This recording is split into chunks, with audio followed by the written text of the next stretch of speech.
प्रभु यीशु मसीह के पवित्र जलाली मधुर मीठे नाम में आप सबको जय मसीह की। सो प्रभु आप सबको बहुत बहुत आशीष दे। प्रभु आपकी आत्मिक उन्नति बढ़ोतरी करे, आपकी जरूरतें पूरी करे, कोई कमी घटी आपके जीवन परिवार में ना होने पाए।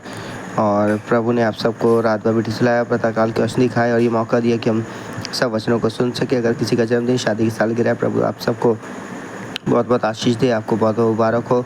और आज प्रभु बहुत सी आशीषों के लिए तैयार करे और ये महीना आपके लिए आशीष हो मेरे प्रियो। और प्रार्थना, वचन, आराधना में आप जरूर लगे रहें। आज जो है यूहन्ना 6 अध्याय 5000 पुरुषों को खिलाना। इन बातों के बाद यीशु गलील की झील अर्थात तिब्रियास की झील के पार गया और एक बड़ी भीड़ उसके पीछे हो ली, क्योंकि जो आश्चर्य वो बीमारों पर दिखाता था वह उनको देखते थे। तब यीशु पहाड़ पर चढ़कर अपने चेलों के साथ वहाँ बैठ गया। यहूदियों के पर्व का फसह का पर्व निकट था। जब यीशु ने अपनी आंखें उठाकर एक बड़ी भीड़ को अपने पास आते देखा तो फिलिप्पुस से कहा, हम इनके भोजन के लिए कहाँ से रोटी मोल लाएं? उसने यह बात उसे परखने के लिए कही, क्योंकि वो आप जानता था कि वो क्या करेगा। फिलिप्पुस ने उसको उत्तर दिया, 200 दिनार की रोटी भी उनके लिए पूरी ना होगी कि उनमें से हर एक को थोड़ी थोड़ी मिल जाए। उसके चेलों में से शमौन पतरस के भाई अंद्रियास ने उससे कहा, यहाँ एक लड़का है जिसके पास जौ की 5 रोटियां 2 मछलियां हैं, परंतु इतने लोगों के लिए वे क्या हैं? यीशु ने कहा, लोगों को बैठा दो। इस जगह बहुत घास थी। तब लोग, जिनमें पुरुषों की संख्या लगभग 5000 की थी, बैठ गए। तब यीशु ने रोटियां ली और धन्यवाद करके बैठने वालों को बांट दी और वैसे ही मछलियों में से जितनी वे चाहते थे बांट दिया। जब वे खाकर तृप्त हो गए तो उसने अपने चेलों से कहा, बचे हुए टुकड़े बटोर लो कि कुछ फेंका ना जाए। अतः उन्होंने बटोरा और जौ की 5 रोटियों के टुकड़ों से जो खाने वालों से बच रहे थे 12 टोकरियां भरी। तब जो आश्चर्य कर्म उसने कर दिखाया उसे वह लोग देख कर कहने लगे, और भविष्यवक्ता जो जगत में आने वाला था निश्चय यही है। यीशु ये जानकर कि वह मुझे राजा बनाने के लिए पकड़ना चाहते, फिर पहाड़ पर अकेला चला गया।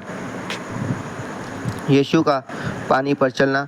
जब संध्या हुई तो उसके चेले झील के किनारे गए और नाव पर चढ़कर झील के पार कफरनहूम को जाने लगे। उस समय अंधेरा हो गया था और यीशु अभी तक अब उनके पास नहीं आया था। आंधी के कारण झील में लहरें उठने लगी। जब वह खेते 3-4 मील के लगभग निकल गए तो उन्होंने यीशु को झील पर चलते और नाव के निकट आते देखा और डर गए, परंतु उसने उनसे कहा, मैं हूँ, डरो मत। अतः वह उसे नाव पर चढ़ा लेने के लिए तैयार हुए और तुरंत वो नाव पर उस स्थान पर जा पहुंचा जहाँ वे जा रहे थे। लोगों का यीशु को ढूंढना। दूसरे दिन उस भीड़ ने जो झील के पार खड़ी थी ये देखा कि यहाँ एक को छोड़ और कोई नाव ना थी और यीशु अपने चेलों के साथ उस नाव पर नहीं चढ़ा था, परंतु केवल उसके चेले ही गए थे।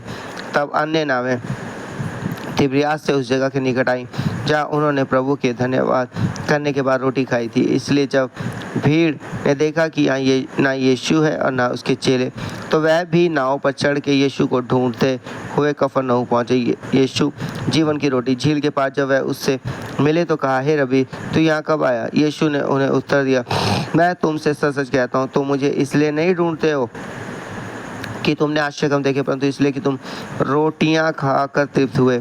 नाशवान भोजन के लिए परिश्रम ना करो, परंतु उस भोजन के लिए जो अनंत जीवन तक ठहरता है, जिसे मनुष्य का पुत्र तुम्हें देगा, क्योंकि पिता अतः परमेश्वर ने उसी पर छाप लगाई है। उन्होंने उससे कहा, परमेश्वर के कार्य करने के लिए हम क्या करें? यीशु ने उन्हें उत्तर दिया, परमेश्वर का कार्य यह है कि तुम उस पर जिसे उसने भेजा विश्वास करो। तब उन्होंने उससे कहा, फिर तू कौन सा चिन्ह दिखाता है कि हम उसे देखकर तेरा विश्वास करें? तू कौन सा काम दिखाता है? हमारे बाप दादों ने जंगल में मन्ना खाया, जैसा लिखा है, उसने उन्हें खाने के लिए स्वर्ग से रोटी दी। और यीशु ने उनसे कहा, मैं तुमसे सच सच कहता हूँ कि मूसा ने तुम्हें वो रोटी स्वर्ग से ना दी, परंतु मेरा पिता तुम्हें सच्ची रोटी स्वर्ग से देता है, क्योंकि परमेश्वर की रोटी वही है जो स्वर्ग से उतरकर जगत को जीवन देती है। तब उन्होंने उससे कहा, हे प्रभु, ये रोटी हमें सर्वदा दिया कर। यीशु ने उनसे कहा, जीवन की रोटी मैं हूँ। जो मेरे पास आता है वो कभी भूखा ना होगा, जो मुझ पर विश्वास करता है वो कभी प्यासा ना होगा। परंतु मैंने तुमसे कहा था कि तुमने मुझे देख भी लिया है तो अभी विश्वास नहीं करते।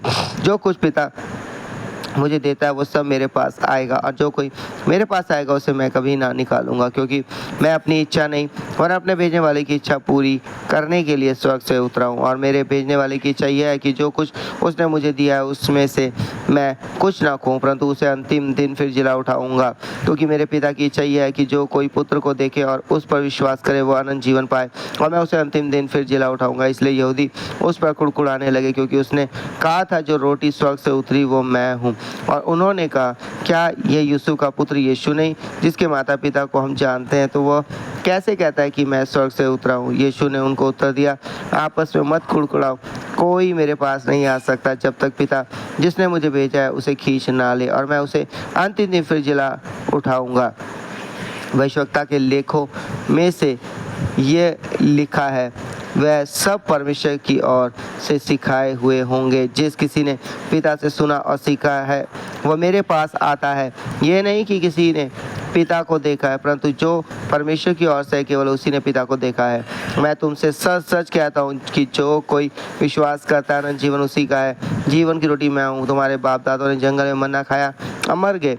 ये वो रोटी है जो स्वर्ग से उतरी है, ताकि मनुष्य उसमें से खाए और ना मरे। जीवन की रोटी जो स्वर्ग से उतरी मैं हूँ।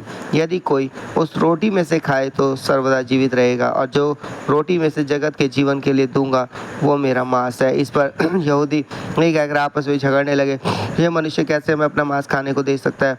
यीशु ने उनसे कहा, मैं तुमसे सच सच कहता हूँ कि जब तक तुम मनुष्य के पुत्र का मांस ना खाओ और उसका लहू ना पियो तुम में जीवन नहीं। जो मेरा मांस खाता और मेरा लहू पीता है अनंत जीवन उसी का है, और मैं उसे अंतिम दिन फिर जिला उठाऊंगा। क्योंकि मेरा मांस वास्तव में खाने की वस्तु है और मेरा लहू वास्तव में पीने की वस्तु है। जो मेरा मांस खाता और मेरा लहू पीता है वो मुझ में स्थिर बना रहता है और मैं उसमें। जैसा जीवते पिता ने मुझे भेजा और मैं पिता के कारण जीवित हूँ, वैसा ही वो भी जो मुझे खाएगा मेरे कारण जीवित रहेगा। जो रोटी स्वर्ग से उतरी यही है, उस रोटी के समान नहीं जिसे बाप दादों ने खाया और मर गए। जो कोई ये रोटी खाएगा वो सर्वदा जीवित रहेगा। ये बातें उसने कफरनहूम के आराधनालय में उपदेश देते समय कही। आनंद जीवन के वचन उसके चेलों में से बहुतों ने ये सुनकर कहा, ये कठोर बात इसे कौन सुन सकता है?